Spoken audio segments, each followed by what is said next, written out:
Joseph de la Capelle, catholique et légitimiste.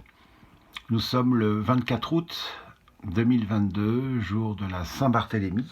Donc, en France, on est un peu marqué parce qu'il y a eu la nuit de la Saint-Barthélemy. Vous voyez, comme quoi la violence, ça ne sert pas à grand-chose, parce qu'aujourd'hui, en 2022, même une très grosse partie de l'Église catholique est devenue protestante. Donc voilà. Mais Saint-Barthélemy était un apôtre, un grand saint, et qu'on a un peu oublié en France à cause de cette tragédie, et qui est mort écorché vif en Arménie, je crois. Voilà.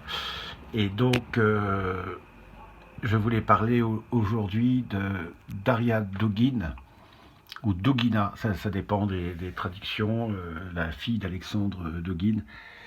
Donc nous sommes de tout cœur avec elle. Il y a eu un attentat il y a quelques jours, j'ai pas réagi tout de suite parce que j'ai été assez ému. Que ça soit elle ou que ça soit son père, on était un peu, à beaucoup de points de vue, un peu sur la même longueur d'onde.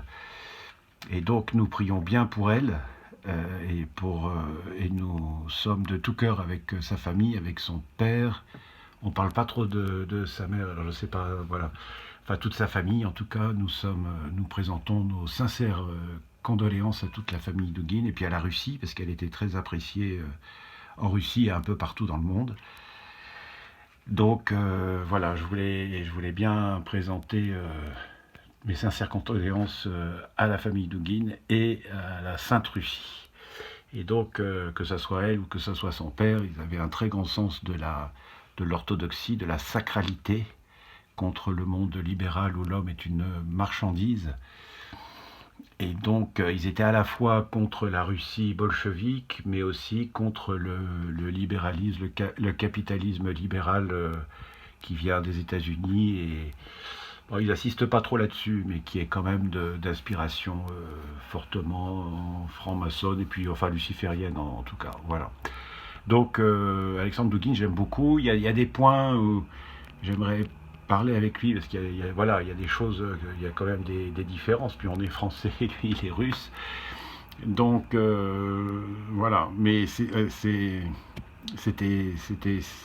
tragique ce qui s'est passé, parce que ces gens-là sont quand même des lumières, en plus d'être des personnes humaines, ce sont aussi des lumières intellectuelles qui sont importantes pour notre époque.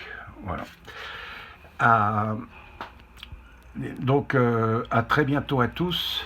Que Dieu vous garde en ce monde et dans l'autre. Notre-Dame de France, Notre-Dame de Russie, Notre-Dame d'Ukraine. Évidemment, nous pensons à toutes les victimes, hein, côté russe et côté ukrainien, dans cette guerre qui a été fomentée profondément par l'Occident. Hein. Et puis là, notre président continue à aller dans ce sens. Enfin, c'est absolument dramatique. Donc Macron, c'est la guerre, Marine, c'est la paix. À très bientôt à tous. Notre-Dame de France, Notre-Dame de Russie, Notre-Dame d'Ukraine. Priez pour nous, tous les saints et les saintes de France, d'Ukraine et de Russie et du monde entier qui est au ciel et au purgatoire. Priez pour nous, tous les cœurs angéliques, protégez-nous, priez pour nous et accompagnez-nous au paradis. À très bientôt à tous. Deus et Rex.